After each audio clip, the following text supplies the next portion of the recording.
படைநடத்தும் தளபதிக்கு வீரம் மட்டும் போதாது, விவேகமும் வேண்டும். இது ஒவ்வொன்றும் ஒவ்வொரு உயிர் பிரானிடம் உள்ளது.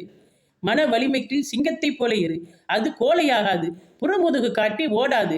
பெருமையில் புலியைப் போல இரு, அது பகைவனுக்கு பணியாது. வீறு கொண்டு போராடுவதில் கரடியைப் போல இரு, அது தன் எல்லா உறுப்புகளை கொண்டும் போராடும். தந்திரமாக ஏமாற்றுவதில் ஓநாயைப் போல இரு, அது வெற்றியை இழக்க நேர்ந்தால் வேறு வழியில் எதிரியை ஏமாற்றி தப்பிவிடும். ஆயுதங்களை சுமப்பதில் எருமை போன்று இரு, அது தன் உடலை விட பல மடங்கு பலுவை தூக்கிச் செல்லும். கடமையாற்றுவதில் நாயைப் போல இரு, அது தன் எஜமான நெருப்பில் குதித்தால் அதுவும் தொடர்ந்து குதித்துவிடும். சந்தர்ப்பத்தை தேடுவதில் சேவலை போல இரு, அது சந்தர்ப்பத்தை எதிர்பார்த்து கொண்டிருக்கும், கிடைக்கும் போது பயன்படுத்திக் கொள்ளும். எதிர்பார்ப்பில் கொக்கை போல இரு, அது சிறிய அசைவை கண்டாலும் உஷாராகிவிடும். ஆதாரம் ஹயாத்துல் ஹைவான். அஸ்ஸலாமு அலைக்கும்.